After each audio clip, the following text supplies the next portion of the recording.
Hello, welcome everyone to another edition of CommerceIQ's Retail News Roundup.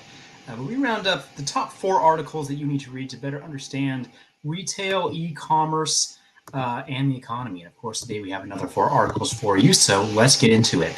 The first article here is taken from Chain Store Age, and it's FTI Consulting, U.S. online retail sales to top $1 trillion in 2022.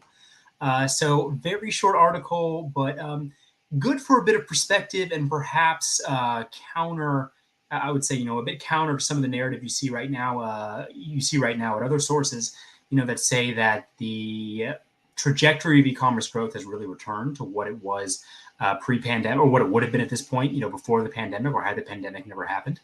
And this essentially says that, according to this group, they see e-commerce sales passing the 1 trillion mark in the U.S. This year, and that is actually 3 years ahead of schedule versus what it would have been pre-pandemic. So it was, according to them, they see the pandemic having a lasting impact on e-commerce levels, not just a temporary bump before return to the trend line over the past couple of years.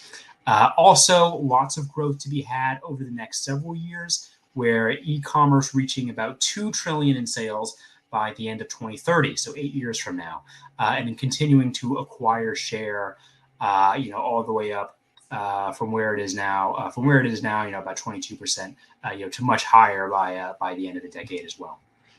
The second article here is taken from Supply Chain Dive, and it's as e-commerce demand slows, Shopify bets big on fulfillment.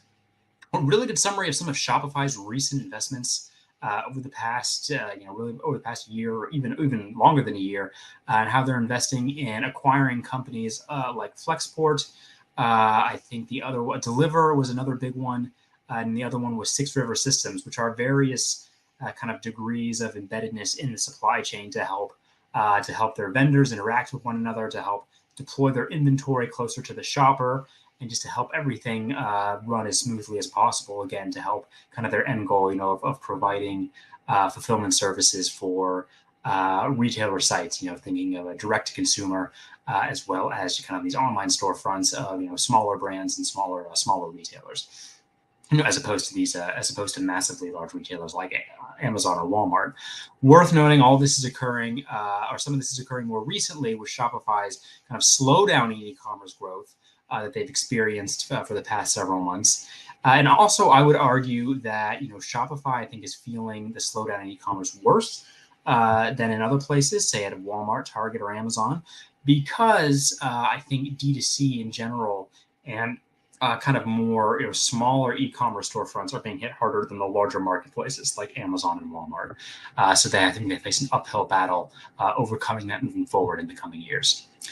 The other article here is payments, and it's Amazon versus Walmart weekly. Delivery takes center stage in omni-channel retail fight. And this is a great article because it kind of compares some of the recent news from Amazon versus Walmart. Amazon has more upbeat news, of course. More recently they've announced the acquisition of iRobot that makes the Roomba vacuum.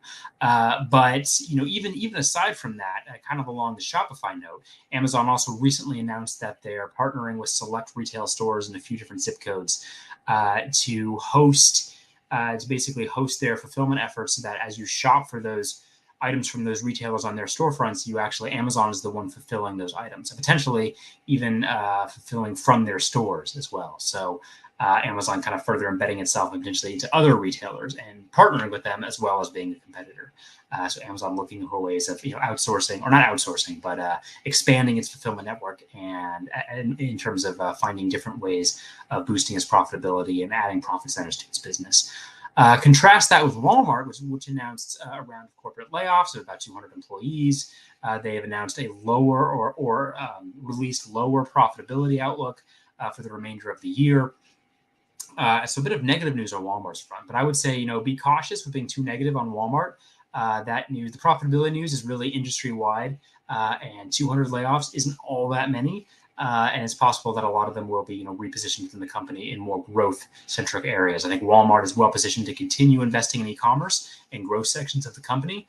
Their trick is, how can they use their stores as a differentiated advantage versus Amazon? And then the last article here is from the Economic Times of India, and it is Reliance invests the equivalent of multiple billions of dollars in retail in fiscal 2022 to accelerate store expansion in e-commerce. And this is just really the latest onslaught that Reliance is investing in e-commerce. And of course, Indian e-commerce and retail in general has a lot of room to grow as it transitions from more informal traditional retail to the more formal sector. And I think Reliance is making a lot of bets on being at the forefront of that ongoing transition, as well as the forefront of a lot of emerging e-commerce industries like online grocery delivery and ultra-fast delivery as well. And meanwhile, competitors like Amazon aren't actually having a whole lot of success at slowing them down or stopping them in court. And Reliance just continues to acquire share, partner with different brands to gain licensing agreements, and just acquire other stores and open new stores outright to gain share in Indian e-commerce and in retail. So very dynamic market. That stops us, or that sums us up for the day. And again, tune in next week if you want to hear the next 4 articles to understand retail, e-commerce, and the economy. With that being said, have a great rest of your week, and I will present to you later.